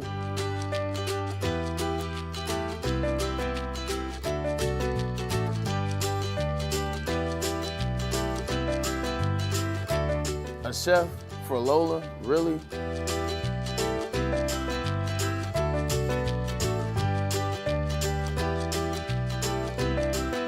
You don't have to tell me who the real boss here is. Who's got it better than pets? Nobody, especially here at Premier Pet Supply. For over 30 years and more than 13 locations, Premier Pet Supply has everything that your pet can dream of, and guess what? It's all under one roof. Premier Pet Supply, family owned, operated, and proud to call Metro Detroit home. Check out premierpetsupply.com or scan the QR code today. Who's got it better than pets? Nobody! Thank you to the Detroit Lions and Sheila Ham for the best season in Lions history. Now it's time to let Brad Holmes cook. Woodward Sports. Yo, let me just say, I love Planet Fitness. Trying out Planet Fitness and dang, they got lots of equipment. Not me getting a Planet Fitness membership just for the 24-hour perk. Listen, the PF Black Card is worth every penny for this hydro massage. I'm a new man. Did y'all know that the PF app has workouts you can do at home? Cheapest therapy I can find is Planet Fitness. All the benefits, all for less. Planet Fitness, big fitness energy for all. The most talked about Detroit media by other Detroit media. And we love it. It's the Woodward Sports Network. Hey, welcome back, Woodward Sports Network. Ryan Ermanni, Braylon Edwards, Tom Mazaway, talking NBA draft, talking a little Pistons and the NBA overall. And it is a pleasure to be now joined by a guy that knows a lot more about this stuff than we do. The great Tim McCormick, 10-year NBA vet, Bally Sports Pistons, former first-round pick in 1984, one of the great drafts of all time. Tim, what do you remember about that whirlwind night for you? You know, picked by the Cavs, traded a couple of times. Do you remember just waking up in the morning and that feeling of where am I going to be? What was that like? Yeah, it's actually a kind of an interesting story. It was June 19th of 1984. I know the exact date because I came home from church on Sunday and my wife and my kids were all wearing my uniforms from my career, and they let me know their anniversary of me getting drafted, and they had a video, and they did it up really well, so it was a lot of fun. They also pulled up the video of me saying how excited I was to get drafted by Cleveland, and crazy. But But the interesting thing about that day was I was with the U.S. Olympic team. It's Michael Jordan and Sam Perkins and all of those guys, and we were in Bloomington, and they drove all of the guys getting drafted to a TV studio. So I was sitting right next to Michael Jordan when he got drafted, and we talked about all of our goals and dreams. And I'm convinced that Michael Jordan knew he was going to be the greatest of all time, just listening to him talk. But what happened was we went on the TV show. We talked about how excited we were to play for the teams that had drafted us. And then we went back and had practice. After practice, Bobby Knight congratulated all of the guys on the team that had been drafted that night. And as he was walking out, he said, by the way, McCormick, he said, Cleveland, they drafted you, but they think that you're a horrible player and they trade you to Washington. And then, so I was a bit confused, and he walked out, and then he popped his head back and he said, Washington thinks you're no good either. They traded you to Seattle. Everybody's laughing. And he said, if you don't get your ass in gear, I'm going to trade you to Alaska for some fishing rights. So that's great. I had no idea what was going on. It was kind of an interesting way to realize a dream. And it really was a good indoctrination because I got traded a lot during my career. So it was probably the right way for me to enter. Hey, Tim, always good to talk to you. Always good to have you on the show. Go Blue, as always. We're making so much about this draft in terms of talking about what it's not, talking about there's not talent in this draft. This isn't a good draft. This is a tradition. This is a horrible draft, if you will. As someone that knows the talent in this draft, as someone that's done some homework on this draft, what is this draft really? Because I refuse to believe that it's a horrible draft. I refuse to talk about these young men like they're not good players. It just may not be one of the best drafts. But what is this draft? Where there's some hidden gems at? Tim McCormick, you're on the clock. Horrible draft. No. Come on, Tim. Lots of guys here that have the potential to have outstanding careers. I look at it like there's no lock at the top. I have no idea who's going to be number one. I've seen 3 or 4 different names. I know back in February I did a preview of the 3 guys that I like best in the draft for Bally Sports before the Pistons game. And I picked Alex Sarr, who a lot of people think is the best big man. Zachary Richer from France. I don't want another guy from France on the Pistons, okay? No more. Yes. Understood. Yeah, and then also... He just got cut, by the way. Oh, really? Yeah, from his preliminary team. Talking about Killian Hayes? Killian Hayes, yeah. I heard that. I also previewed Dalton Connect from Tennessee. Those are the 3 guys that I thought would be the players that the Pistons would like. Since then, watching Steph Castle lead UConn to a national championship, I like him equally well. Donovan Clingan, who played in that national championship game as well. Those are 4 guys that I like the most. I have something about each of them that I don't necessarily. I can't say, gosh, if we have the number 1 pick, we're going to be playing in the playoffs for the next 10 years. I don't think any of those guys are here, but there are guys that could help you get to that level, that status of being a constant playoff team. There's things I like about a lot of guys, but there's no one that I love everything about them. Gotcha. Hey, Tim, Trajan Langdon is now the president of basketball ops. I haven't had one here since Stan Van Gundy. He takes over. They brought in a guy from Dallas yesterday as a vice president. No coach yet. I don't remember the last time a team had a draft without a coach, but this is going to be something. Are the Pistons, what do you see in the Pistons going forward? How many of these players should they keep and build around? Well, okay, so you put a lot out there. Number one, I love the choice of Trajan Langdon. I think he's mature, he's smart, he knows the game. I don't like the fact that they waited so long to get rid of Monty. I think that the coach that's coming in should have a real strong say in who they draft. My hope is that they've already selected someone and a deal is just being, waited to announce who it is. I think that if you look at the roster, there's a possibility that they'll keep 9 or 10 guys from a team that was one of the worst. I don't think that you can fully blame the players. When you watch them this year, and I'm sure you guys said the same thing, these guys cannot shoot. One of the worst shooting teams in the last 10 years. They're so incredibly young. I don't think I've ever seen a team so young. And they're injury prone. Everybody on this team got hurt at some point. And so there were just a lot of. But I also look at the squad and say, there's a lot of players that I'd like to see a little bit more of. I was hoping I could see them last year together a little bit more, but because of the injuries, that didn't happen. So I would guess 9 or 10 guys will be back from last year until they make a decision on whether they're going to start making massive trades. That would obviously make my prediction not true if they trade half of the guys that were here last year, but there's some intriguing possibilities that I definitely want. Amount of followers, I was like, this can't be real. I can't believe this is real, but it was real. What did you make of Monty Williams being let go after 1 year?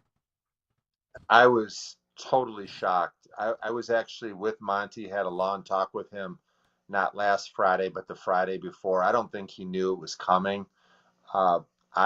I think that he is going to be a really good head coach in the NBA at some point, but his strengths I don't think are necessarily player development and taking young guys and developing them. I think that if you put him on a veteran team, like I think he would have been a great fit with a team like the Lakers, where he can really relate to the older guys. This team clearly needs player development in a big way. And I think they need some more veteran players, some mature guys in the locker room. And to back that up, Dalton Connect is 23. He's an older player when you compare him to all these 20-year-olds that are out there. I don't think it's bad that he's a little bit older because I want some guys that are mature, that have some experience, and I think he'd be a great addition. Hey, Tim, I hear the words development, player development, and in my own brain, that is code word for this thing is so many years away. We went through teams in the Eastern Conference and looked at rosters and age, and I think to myself, how long it will take before the Pistons are better than Boston, New York, Milwaukee, Cleveland, Orlando, Indiana, Philadelphia, Miami, and I kind of want to put Atlanta in there too. There's 10 teams just in the Eastern Conference alone where you look at their rosters, they're young players, they're good players, they're in many cases playoff tested. It just feels like this thing is insurmountable. You could have also mentioned Washington and Charlotte. Yeah, I know. I didn't want to get greedy, but you could mention Washington and greedy. And to be honest with you, I don't feel like Toronto is going to be down for very long. No, it's going to be a long journey. I would guess that if you were going to say, when will the Pistons make the playoffs? I would guess 4 years, 3 years if everything just happens to fall in place. And we haven't had a playoff victory in 15 years. We have the worst record in the NBA over the last 10 years. And I think Cade's got a lot to offer.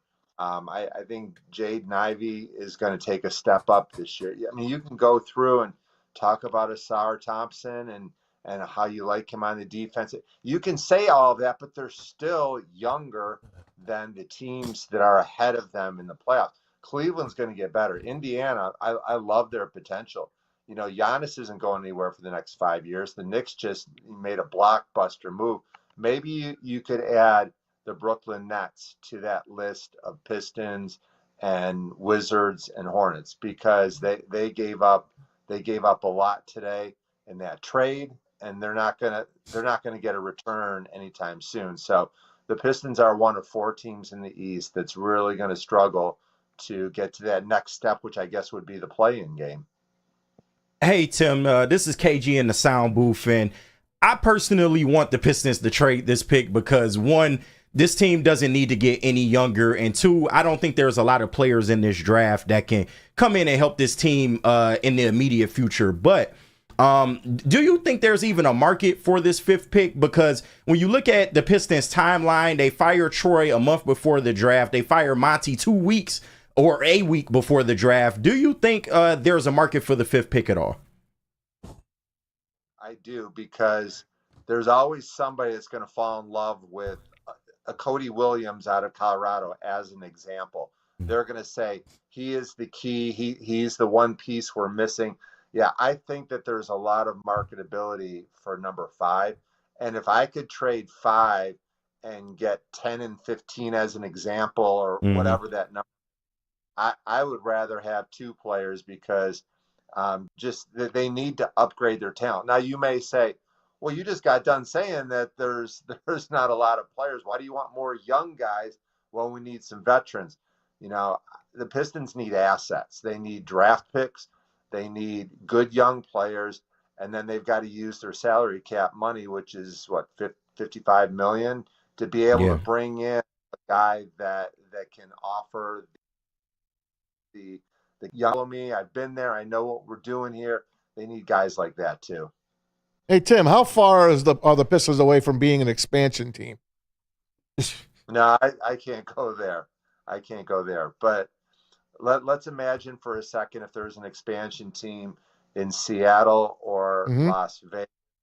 What they would probably do is let them take one player from every team, like below. You could protect, 5 or 6 guys? No, the Pistons roster has many more assets than you would get in that scenario. But it's a good thought. I think that'd be a lot of fun to try to figure out, who you'd protect and who an expansion team would take. The last time that happened to them, they lost Rick Mahorn, if you remember, back when. Minnesota Timberwolves, that draft. Yeah, right.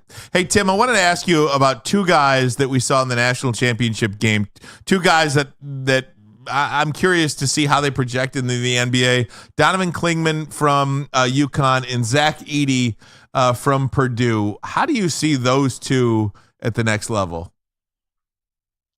Well, Klingman is so much more athletic and long, 7'3", but he carries that 270, 280 pounds. He carries it very well, can really move.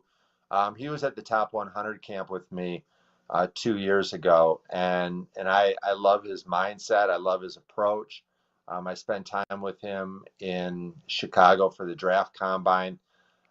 The question that I would have to ask, because he can cover every position on the court, do you really want to add another non-shooter?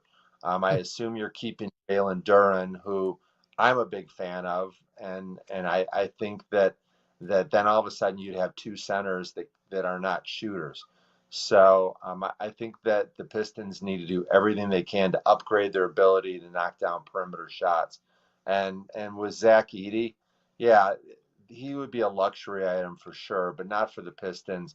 They need shooting. They need that right now. They look back at last year, and they had so many times that 4 of their 5 guys in the court were non-shooters and couldn't space. So no, Zach Edey is going to play in the league. He's going to play in the league for a long time.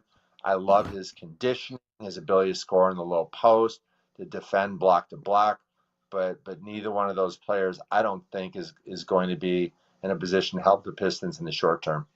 Tim, is there a coach out there that you like? Is there a couple of guys out there that you think would be a good fit here in Detroit?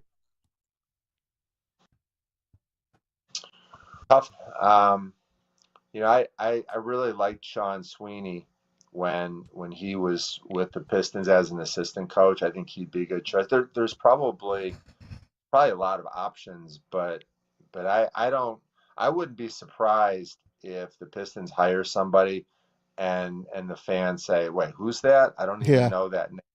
We've had a lot of success with guys like that in the past. That would be nice. And go ahead. You got a question? Oh, yeah. I did have a question. Do you have your eye on a free agent that the Pistons should add? There's a lot of names been going around. Tobias Harris, Nick Claxton, Gary Trent. It looks like the Brandon Knicks, Ingram. They would have to trade for him. But there's it seems like the Knicks are out on OG Anunoby. So is there a key free agent that you think the Pistons can add to this team to hopefully make them better going into the next season? So back when I played, trading and free agency was so much easier. Like I've got a team that has an extra power forward, but I need a shooting guard, and you've got an extra shooting guard and you need a power forward. So this is a really simple trade. Let's make it happen. Nowadays, there's so much involved in money and salary cap and trade assets. I think that when I heard about Tobias Harris or Jeremy Grant, my initial response was, haven't we already done that? Like, that, do we really want to go back in time to make a trade like that? Like, it's not going to help the Pistons by the time they want to get to the playoffs. But I'm starting to feel like the asset that the Pistons really need to acquire are draft picks. And the way that you can do that is if you take on somebody's bad contract, they'll also give you, 2 first-round draft picks to take all that money and give the other team some flexibility.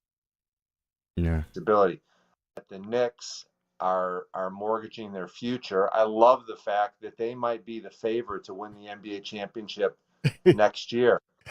With Mikal Bridges, he seems very excited about playing with his his Villanova buddies. And you get Julius Randle back healthy. I think that's pretty exciting. And being a former Knick, I would love for them to get a chance to compete at the highest level. Can you imagine the excitement next year if the New York Knicks are possibly the best team in the league? I'm a big believer that if you have strong franchises in Boston, LA, New York, and Chicago, your league is really healthy. Amen, man. We've been talking about the Knicks for a while, and there's no scene like Madison Square Garden. You could speak to that. Of course, you're the NIT MVP back in the day as well. And, I'm a Knicks fan since I was a kid. I was 11 years old when they won, Tim. So how old are you now, Tom? I'm 62 right now. Okay, so I'm dying, man. I really am dying. Hey, Tim, thanks so much, my friend. We appreciate your time today and your insight, and hopefully they can turn this thing around. And hopefully, Tim, by the time that the Pistons play, we can actually watch them on Xfinity. This is true. Great talking to you guys. Enjoyed the draft tonight. You got it. Absolutely. Tim McCormick, 10-year NBA vet. Of course, one of the great Michigan players of all time. Bally Sports Pistons now. Great stuff there. Thanks so much. All right, guys, we're going to take a break. When we come back, we're going to go around the NFL. We'll also talk a little Michigan football with Intern AI. What's that? Y'all got to knock that Knicks stuff out. The Knicks ain't going to be that good. Yeah. Oh, man, I don't know. I think you're wrong on that, They got a team full of role players. I think you're wrong on that. We're going to get you a message from Dr. Pierce. Premier Pet Supply. And Dr. Pierce. Dr. Pierce loves Premier Pet Supply. Yes, he does. He does. They're Michigan's best pet store, family-owned and operated for over 30 years. 13 Metro Detroit locations, over 60 brands of food at the lowest prices available, curbside delivery if you need it, and nutritionists on call for any questions about your beloved pets. Give your pet the best. Don't settle for less. It's PremierPetSupply.com. What do you do when you see that black and yellow sign outside? Stay out. That's right. It's customized solutions from real experts. Guardian Alarm. Their professional technicians take the time to recommend security and automation solutions specific to your needs. 24/7 professional monitoring. Call us anytime, day or night, and know that a Guardian team member will stay on the phone as long as needed. Technology backed by people. Your safety and security deserves technology that's been proven to work and people have been proven to care. So call 1-800. Stay out. That's right. Call 1-800. Stay out. Call them today and tell them Woodward Sports sent you. We'll be right back. Thank you to the Detroit Lions and Sheila Hamp for the best season in Lions history. Now it's time to let Brad Holmes cook. Woodward Sports. Braylon Edwards here, Premier Pet Supply. Man, just looking around, who's got it better than pets?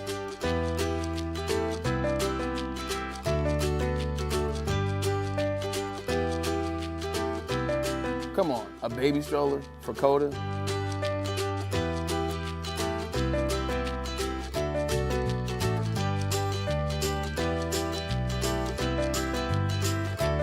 A chef for Lola, really? You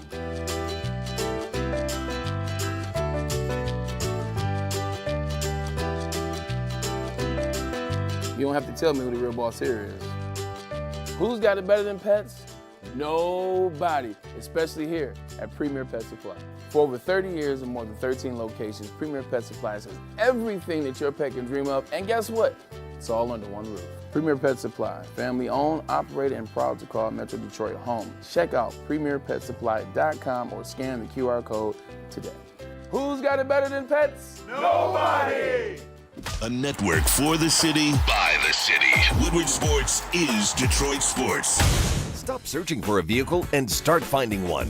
Les Stanford Chevrolet Cadillac makes it easy. We harness the power of multiple dealerships and own the biggest selection of GM brands in the area to get you the car you need. With the Les Stanford Group, you'll have access to 4 different dealerships, providing you with more makes, more models, and more choices. We're connected to more than 1,000 vehicles. And with so many high-quality CPO vehicles available, you'll find new car quality at pre-owned prices. You can start and end your search at lesstanford.com today.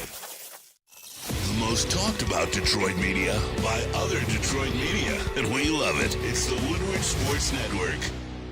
Every day, the Nashville Hot is back and for a limited time only. But, you know what? Let's switch to Soroki's Up Read today. Soroki's Crispy Chicken and Pizza is taking over Michigan. With a grand opening of theirs, it'll be the 13th location in Madison Heights on DeQuinter, just north of 10 Mile, this Thursday, June 27th from 4 to 8. Come on, hang out. Soroki's is giving away free pizza and a year. Free pizza for a year. Let me slow that down. Free pizza for a year to 3 lucky customers and $2,000 in gift card giveaways. Be sure to stop in this Thursday at Soroki's. That's tomorrow in Madison Heights on DeQuinter, just north of 10 Mile. Soroki's. Now that is definitely crispy. And don't forget those biscuits. Talk a little Michigan football coming up. Part of our Wolverine Wednesday segment with Intern Alex. We'll do that. What's that? Did you see what happened in college football? What? NCAA is no longer testing for cannabis and marijuana. Oh, look at that. I didn't see that. Thank God for that. Okay. They're paying these players. They got to play now. Yeah. Shoot, it's like the NFL. Just happened. NFL just came doesn't across. test during the season for street drugs. Just came across the wire. Tom Mazaway, we'll go around the NFL, shall we? All right, our favorite girl is in the news again, Kelly Stafford. Yeah. Last week, she told everyone on her podcast that she dated Matthew's backup at Georgia. Somebody? She dated him. She hit quotations. Anyway, we kind of figured, it's got to be this guy, Joe Cox. Big Joe Cox. Well, it turns out it wasn't Joe Cox. And look at Joe Cox. She knows Joe Cox and her whole family. My man, Joe Cox. Yeah, she apologized to Joe Cox and his family. She knew them since they were in college together. They were always a couple. She was a cheerleader. He was a quarterback. They had kids together. They have a beautiful family. And she wanted to apologize for bringing all this. Because it wasn't even him. Because it wasn't him. Yeah, it wasn't him. Who was it? Exactly, the third guy. The third guy on the right. We don't know. She didn't even. So it wasn't even the backup. No, it was the immediate backup. It was the third string. Third string, man. Two things. We have no idea. Shout out to my man Logan Cox. I see what Joe you're doing Cox, with the family yeah, there. man. He's on the same wavelength as Tom Brady's sisters, man. So I gotta give him some love there. But this just goes to show you shouldn't have said it. Exactly. Like, you should have just kept it. This could have been something you said off air if you really wanted to have that kind of conversation. You shouldn't have said it. Now you're over here backtracking. You're apologizing to people that you know. Because when you said backup, the immediate backup was Logan Cox, who you have a relationship with. It was an idiotic thing. Once again, man, when these people get on these and it wasn't her podcast, which makes it even more make sense. Yeah. People get on those podcasts, Get comfortable. Loose lips. Sink ships every You know, time. no doubt about it. And I'm so glad she apologized to Mr. Cox and his family. But who she should be apologizing to is her own husband. Yes, man. She should be apologizing to Matt. Forget about this Cox guy. Yeah. I don't care. I don't care if it ain't Joe Cox. It's always gonna be Joe Cox to me. Right. It was too perfect. Yes, when I looked it yes. up, I said, wait, this cannot be his last name. I was so happy. Poor Joe out there. He's like, Matt's a I'm sweetheart just minding that my doesn't own care, business. man. Right. Joe's wife out there, Mrs. Cox. Who they know. Right. That's she wild. knew know? them. I mean, come on. She said they were the couple that we all wanted to be, and poor Joe Cox got thrown into this fray. This poor guy. You know Matt's not gonna do anything. Matt's a super nice guy. What do you think his reaction is to this stuff? Seriously. Why? He probably says why. Listen, like Why? I could just see Matthew Stafford. Why? You know, especially the stuff with connecting with his younger teammates. Remember last year, they're always on their phones and their tablets and stuff like this. I could just see him walking into the house one day and be like, "Shut the F up." Yeah. Like, they don't even say that. He's just like, come on, really? help me, help you. Great movie. You know, please. Great movie. So I don't know, Jerry man. Maguire. What else you got, Maz? I got a Tua Tagovailoa. Did you flake out on me for a minute? Yeah, there? 2 what? No, I was just waiting He for you to be zoned done out. with Jerry Maguire. Oh. I thought you were coming up with "Show Me the Money" now. No. Show me. Anyway, the Dolphins turned out that they don't want to, or at least the rumor is, they don't want to give Tua Jared Goff money. Is that surprising? I don't think it's surprising. I'm not surprised by that at all. Considering the injury history, that's not a surprise. And I am not surprised by that at all. $50 million is a lot of money. Now, I keep hearing about this separate salary cap for quarterbacks that a lot of the owners are talking about because the salaries are getting so crazy for the quarterbacks, and rightfully so. It's a quarterback league, that maybe you just have a scale for the quarterbacks and then put that on the side. I wouldn't give Tua $50 million either. I just wouldn't. So what do you do if you're him? Because he's going to get that. I don't know if he's getting that. Okay. Here's my thoughts on it. All right, you can just say, hey, look, it's the going market. It's what it is. He's the quarterback on that team. They've been to the playoff 2 years in a row. Haven't got a win, but they've been to the playoff 2 years. He's operating well in Michael McDaniel's system. Yep. Mike McDaniel's system. You can say all these things about him. But when you start adding the intangible things, does he have playoff wins? Because you're talking 55, 53. Those quarterbacks have playoff wins. No, he doesn't have playoff wins. How's the injury history? And I think that's where the Miami Dolphins are able to slight his contract. You talk about the concussions. You talk about the ankle his first year. You talk about his hip when he came out of Alabama University, the Crimson Tide. So when you start adding those things up and you start nailing it that way, it's like also we're looking at the system and you're in the system. I think they can get away with $47 million. Hell, Daniel Jones has a playoff win. Like Daniel Jones has a playoff win when you look at it. So I think $47 million is what they can get away with for the Dolphins. It's going to be tough, but I think you could because of the concussions and because of what he came into the league with. I think they add that on the plate. I think Tua and his agent have to take that and say, all right, maybe we have to sign this deal. Very interesting. Here's a little Lions something for you. Do you think the Lions knew what they were doing with Isaiah Buggs? Yeah. Yes. The Chiefs have released him after he's had a slew of bad things happen to him in this offseason. I think they knew with Isaiah Buggs. I think they knew something was going on with Cam Sutton. I think these guys knew. Watch the individuals that go to social media. Like, remember when Isaiah Buggs at the beginning of the season last year, Isaiah Buggs, he went to the social media, and what would he say? He said, yo, it's crazy how fast they turn on you. Yeah. He said, but the truth always comes out, and things like that. Watch individuals that go to social media as opposed to individuals that just deal with teams in the dark or in the quiet. Because the ones that go to social, a lot of times they're trying to get ahead of whatever may come out of whatever they've done. So be mindful of that. And I think the Lions vetted the process all season. They made a move, and now you're seeing the Kansas City Chiefs, they're now seeing what the Lions had already have seen. Yep. All right, guys, we're going to take a break. When we come back, it is a Wolverine Wednesday. We'll be joined by our good friend, Intern Alex. But first, a message from Wake Up Woodward. Wake Up Woodward. And you got your boy KG that stars on the show every day, Monday through Friday, 8 to 10 a.m. But you can join us, man, Kool-Aid, Flannel Sam, Broder, JB as well, as we cover all of Detroit sports, talk, banter, and live fan interaction, all on Detroit's #1 sports network, that is Woodward Sports. Thank you to the Detroit Lions and Sheila Hamp for the best season in Lions history. Now it's time to let Brad Holmes cook. Woodward Sports. Come to any Lady Jane's Haircuts for Men and claim your throne for a king's treatment from one of our talented stylists. Open 7 days a week. Walk in anytime. Just get to a Lady Jane's today and receive a precision haircut, scalp massage, hot lather neck shave, and a hot towel treatment. A haircut should not be a chore. It should be an experience. And that's exactly what Lady Jane's has to offer. Open 7 days a week. Walk-ins are always welcome. There's always a location near you. Lady Jane's Haircuts for Men, it's wicked awesome. A network for the city, by the city. Woodward Sports is Detroit Sports. Yo, let me just say, I love Planet Fitness. Trying out Planet Fitness and dang, they got lots of equipment.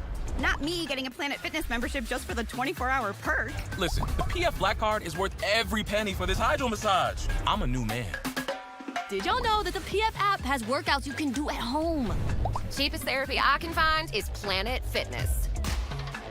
All the benefits, all for less. Planet Fitness, big fitness energy for all. The most talked about Detroit media by other Detroit media, and we love it. It's the Woodward Sports Network. Stop searching for a vehicle and start finding one. Les Stanford Chevrolet Cadillac makes it easy. We harness the power of multiple dealerships and own the biggest selection of GM brands in the area to get you the car you need. With the Les Stanford Group, you'll have access to 4 different dealerships, providing you with more makes, more models, and more choices. We're connected to more than 1,000 vehicles. And with so many high-quality CPO vehicles available, you'll find new car quality at pre-owned prices. You can start and end your search at lesstanford.com today. The most talked about Detroit media by other Detroit media, and we love it. It's the Woodward Sports Network. Hey, gang, I want to tell you about KDK Law, dealing with divorce, child custody, visitation, or other family law issues. Kevin and Catherine at KDK Law in Birmingham will have your back. 10-plus years of experience, 24/7 availability. Just scan this QR code right now above my head, or you can call 248-971-0476, 248-971-0476. Say Woodward Sports sent you, and KDK will pay your filing fee. KDK Law, they've got your back. Oh, yeah.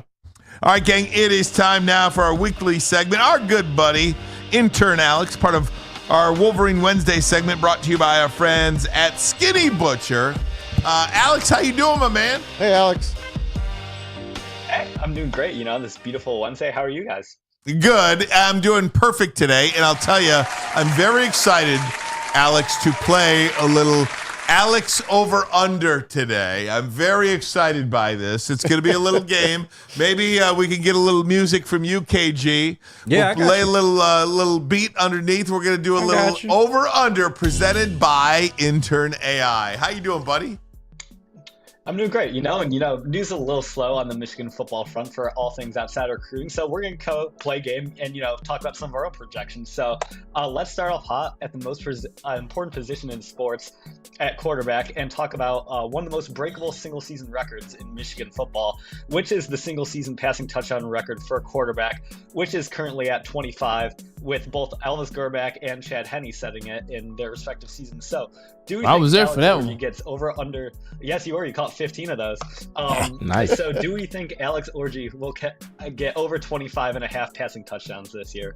I'm going to go under 25 passing touchdowns. Now, if you said passing and rushing combined, maybe, but I'm going to go under passing touchdowns. I'm going over. Yeah. I mean, I'm going over. Agree with you, Braylon. I'm going over. I think Diamond Edwards would be a surprise. I think he'll have four of those himself, and I think they really get the pass game going. So I'm going over. Yeah, I agree with you there. I mean, I think this is a pretty low number just using today's modern game of football. And I also think having, an offensive coordinator who is a quarterback coach, he's going to open it up more. And this Michigan team is going to face a lot of stacked boxes with how much our running threat orgy is going to be, our propensity to run the ball in the pass, and also we're going to, use a lot of 12 and 13 personnel. So I think we're going to see a lot less secondary on the field and more linebackers can get to that short field. And I think that's just going to leave a lot of open passing play. So I'm personally taking the over on this one. Also, Alex, you do remember when Chad did it, there was in 11 games. So that was in 11 games. So now they're playing 15. So I think it gets broken. On to the next one. This one, do we think this year that Michigan will have over or under 2.5 500-yard rushers? Now, keep in mind, they only had one last year in Blake Corum. Davin Evers was 3 yards away. But there's a lot more, unknowns this year. Say that one more time for me, Alex. I'm so sorry. I'm having problems with my ears. I'm so sorry. Say that one more time. Do we think Michigan has over or under 2.5 500-yard rushers on the season? Over. Well over. Under. I think Donovan Edwards is going to be the heavy driving force. I think maybe somebody floats around 375 or so. I'm going under. Knowing the way this team could run the football, they could have one guy go over in 2 games. This is true. Right? You have a 200-yard rusher in a couple of games. New team. I'm going under as well. I'm going to take the over as well on this one. I think Donovan Edwards has a home run ability. I think Alex Orji, assuming Michigan realistically plays bare minimum 13 games this year, that's only 38 sack-adjusted rushing yards a game for a guy who's built like Alex Orji. And then I think not Kalel Mullings or Ben Hall, but I think Jordan Marshall coming in, the touted freshman running back, the first Mr. Football in Ohio Michigan has gotten since Charles Woodson. I think he's going to be too good to take off the field, and I think he'll get about 40 or 50 yards a game as well. So I'm going to go over on this one. Can't change my answer. Anytime, yeah. All right, now for the next one. Do we think Michigan's leader in sacks this year will have over or under 8.5 on the season? Ooh, that's tough. I'll go first, and I say over. I think whoever leads this team this year has 10.5. It's a big number. I'm going to go over as well because I think that this is where Michigan is going to make their mark in 2024. It is on the defensive side of the football, and I think Wink Martindale is going to come after these guys. That is how Michigan's going to win football games, especially early. If they're going to hang with the likes of Texas and things like that, they're going to do it defensively, not offensively. So I'm going over. Yeah, this is one I was very much on the fence about coming into this segment on whether I want to take the over or the under. But I actually think I'm going to have to go with the under because as I was looking into this more and more, I realized last year the leader in the team in sacks only had 6.5. Michigan in the recent years with how well they've recruited the trenches on both sides of the ball, they've utilized such a heavy defensive line rotation and have sent pressures from different spots that we haven't had as many one-man stars like we did in 2021 with Hutch and Ajabo playing most snaps in the game. So I think because of that heavy rotation, I'm actually going to have to go and take the under on this one.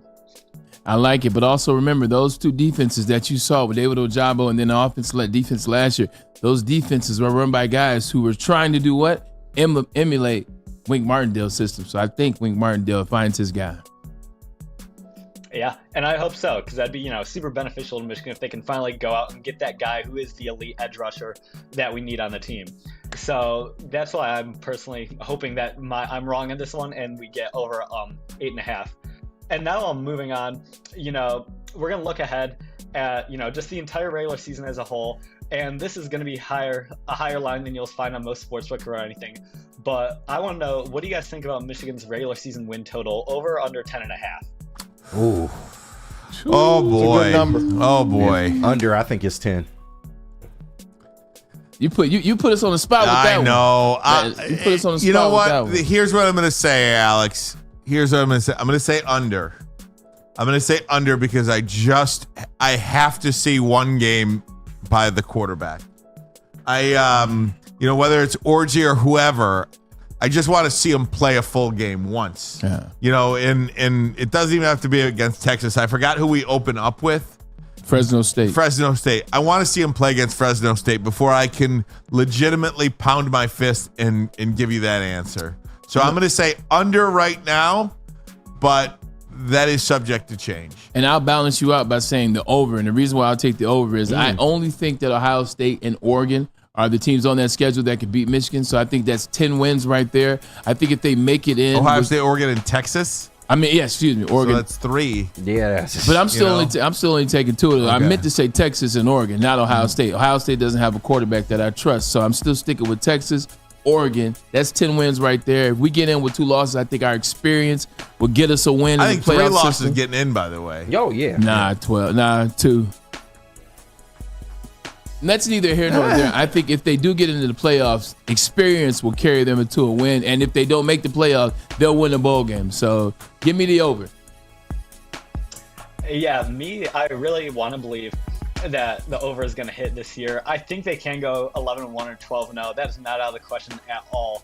However, the more I look at this schedule, the more I think the under is likely to hit, because we talk about every week. We talk about the Ohio State game, the Oregon game, the Texas game. Yeah. We still have to remember though that this is a Michigan team with a lot of question marks, and if say the defense comes out and has a bad day against USC and turns into a track meet, we don't know if Alex Orji has the skills as the quarterback yet to be able to keep us in a track meet, and if a game turns into being like USC.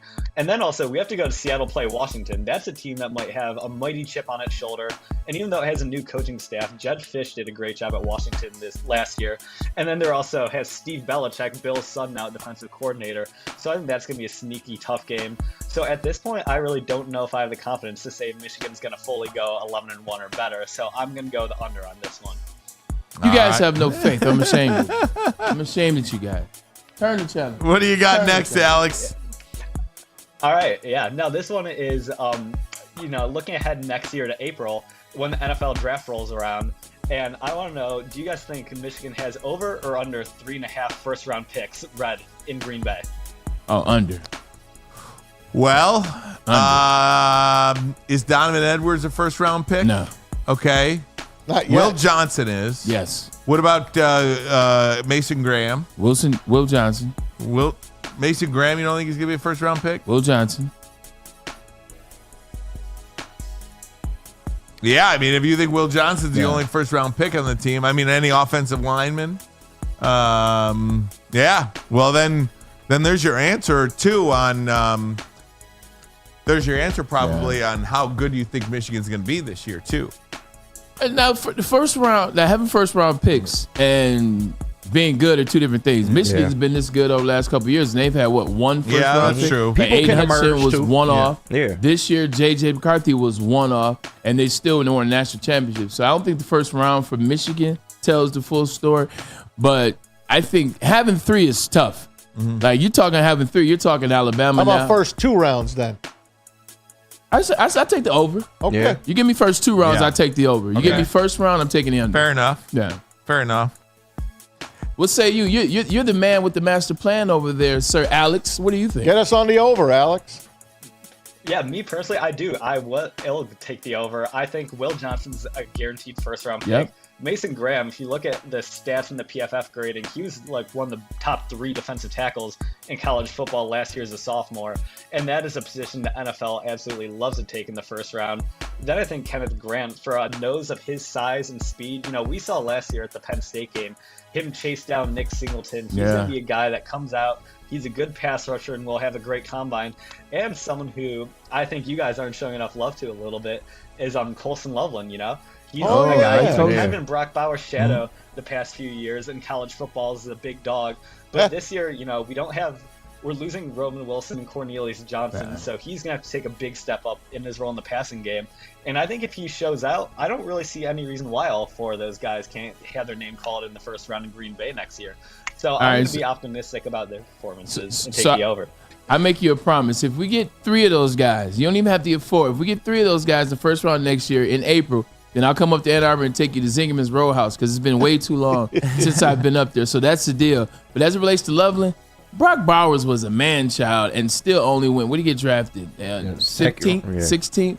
Like, I don't know about comparing him to Brock Bowers. Hey, Alex, I'm going to ask you a question from the chat real quick. Jay says, does Will Johnson see any time on offense? What do you think about that? That's when they make the move to Charles Woodson.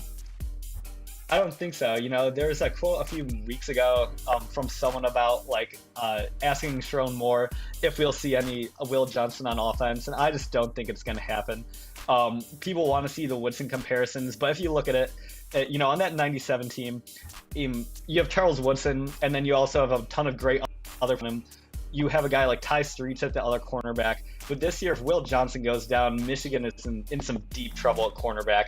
And so while we might be shallower on the offensive side of the ball in the pass catchers, we just cannot afford to lose him at corner. So for that reason, I don't think we're going to see any offense out of Will Johnson this year. Alex, my man, thanks so much for joining us. Great job. I love playing a little trivia for you with you. I'm excited to see what we talk about next week because we are getting close to Michigan This football. over and under got me scared about the season now. Got me thinking some real questions. Like, Great stuff, Alex. We appreciate you, bud. All the best. We'll talk to you next week. All right, talk to you guys then. All right, you got it. Love talking to Intern Alex. Wolverine Wednesday, brought to you by our good friends at Skinny Butcher. He's the longest tenured intern anywhere in the country. Oh man, love Alex. He's a great guy, and probably one of the more knowledgeable people that I talk to about Michigan football. I mean, I'm not sure there's too many people I talk to that are more knowledgeable about Michigan than Alex. His father also gives amazing gifts. Yeah, right, and he's probably a 4.0 student to boot. Yeah, right. Unbelievable Hey, stuff. Tigers lost 6-1. Yeah, of course they did. Payback. They hit the road now. It's got to be the longest road trip of the year. 10 games. Yeah. They go out and play the Angels for 4, then the Twins, and then at the Reds. Those are all winnable series for them. Yeah, I guess you could think of it I don't know that about way. the Twins. Well, in the sense that when you say 10 games, I immediately got nervous and got scared just thinking about the powerhouse. Then And, they come home for the Dodge. I'll be there. Like, we're getting tickets for that one. What are you guys watching tonight? I know what I'm watching tonight. Presumed innocent. Yankees, Mets. Yankees, Mets, and presumed innocent. Good choice. Hey, Watched that last night. Yep. Did you see Michael Kay lose his mind today a little bit? I can't stand him. So Michael Kay, who is the Yankees announcer on Yes Network. And he does a radio show. So anybody mad is like, I don't So like the Mets play on SNY. Yes. And I guess obviously the Mets have the game on SNY. Well, the Mets SNY did a commercial promoting their game on Michael Kay's radio show. Oh, that's great. And so the commercial says, hey, join the best booth in baseball for the Mets and Yankees tonight. Oh my God. I love that. And Michael Kay says, I got issue with this. How do you do that? How do you, and the two guys that he does the show with were like, what do you have a problem with? They think their guy's the best. He's like, we have the best booth in baseball. No, you don't. And he's like, that's great. You should think that. But the Mets think they have the best booth in They do. baseball. And it was just like a total New York media. That's great. It was awesome. You see, I brought you in the New York Post I today. love him. Not the New York Porch. The legitimate I brought you New in York the legitimate Post. New York Post. Yeah. Whenever I hit SNY, I get excited because it takes me back to my Jet days. Because the Jets, we were SNY as well. So. Last night, the game was on TBS. Yeah. So tonight, I guess I'll pop it on. Was it on Fox? I got the app. Okay. I got the MLB app. Yeah, I got the MLB app. I'll yeah. watch it. But sometimes Fox picks these games up. No, it's not FS, on FS1? Nope, just nope. Okay. Just regular. It might be on MLB Network. I bet that's probably what it's on. Probably on MLB You'll Network. see all those games. Absolutely. Last night, the Mets were up 9-1 in the 8th inning. Up comes, they get a couple runs. Bases loaded. Aaron Judge, what's he do? Home run. Grand slam. Grand slam. They lost 9-7, but they made a hell of a game out of it. That guy he's must-see TV. I know, he's so good. He hasn't fallen off either. I think that was a big thing with Aaron Judge is, after Stanton gets to the team, you're kind of thinking, all right, at some point this thing falls off. When he comes back, finally hits the 62 home runs, and he's been keeping traction ever since. He's not falling off. You got to give him credit for that. Then I got to watch the Dodgers and the White Sox because, my guy Chris Getz. Oh, yeah. He's going to get pounded. Good for you. Oh, man. How about the NHL? They did pretty darn They good, did good with Game 7. Yeah, they did good. About 16 million across North America watching that game. I was so excited about that initially, but then it was like the numbers for CBC and Canada were included in that. So I was like, So it's 8 million in great. America. Well, yeah, I mean, I don't know. It could have been 12 million, 4 million. We don't know. You know what I mean? There's no breakdown. There is a breakdown. America stood up. They had about 7-8 million. Oh, good. Well, that's great then. Yeah. More so than any NBA Finals or any World Series game over the last 5 years. That's great. I got another show for you. Since you're watching Presumed Innocent, which is on Apple, Drops by God. It's called Drops by God. It's about a vineyard owner, the largest collection of wine in the world, passes away. And in order to take over his wines, his vineyards, the whole collection, the whole thing, which is 155 million euros at the time, is his daughter and his protege got to go head up. You know what? That's an amazing thing. I think that's a great show. Question for the kids in here. Not kids. I hate saying kids. I shouldn't say that. Younger people in here. Young men. Tomorrow, there's a presidential debate. I'm just curious. There is? Don't do that. I had no idea. Don't do that The to me, old man Ermanni. didn't know. I had no idea. Don't do that to me, I'm just curious. How many people in this room? We have 1, 2, 3, 4, 5, 6, 7 guys in this room. How many people will watch the debate? Show of hands. Not in its entirety, but I'll watch some of it. Okay, 1, 2, 3. Not doing it. Wow. I did. So 4 no's, 3 yeses. I did it 4 years ago. What's the point? Interesting. I need to know what the country's going to do. At the end of the day, I understand. You know what the country's going to do. This is true, but I need to know who the F is running for the country. I need to know who's in contention for getting elected, commander in chief. It's the same two people we know. Is Kennedy in there, or is it just it's the a two of rock them? and a hard place. No, it's just Trump and Biden. Yeah, it's a rock and a hard place. 100%. Also, I'd like to let everybody know that for the NBA draft tonight, to show out. For the NBA draft tonight, we're having a watch party, so you can watch YouTube. Having a watch party. Check us out. Yeah. It's going to be great. Yep. Last question. Will Bronny James get drafted? For sure, yes or no? Not tonight. Not tonight. Well, I guess it's tomorrow. Yeah. For sure he gets 100%. Tonight? 100%. Yeah, he's going to get drafted, though. Absolutely. Tomorrow, pick 55? Yep. Yeah. All right. He's not getting past the Tune in Lakers at 4 o'clock tomorrow to see if That's Bronny great, James by the way. I goes. love that. Yeah. All right, guys. Bray, get us out of here, bud. We appreciate you guys for tuning in. Look, if you noticed, I joined the chat today. So you guys said you wanted me to get in the chat a little more. I jumped in there. Appreciate you guys for having some conversation. Appreciate you guys for listening as well. Timmy Mack, always great having you on the show, as well as Intern Alex. Tomorrow we will have Jeff Pierce, Dr. Jeff Pierce. He'll kill me if I said it that way. Dr. Jeff Pierce for Michigan Sports and Spine Center. So it should be another packed show, man. Watch the draft. We'll talk about tomorrow. What will the Pistons do? Well, your guess is as good as mine. Ryan Ermanni, Tom Masway, myself, Kenny G, Power Neck, Pete, and my man Joe. We are Ermanni Edwards and Maz, plus the other 4. See you later.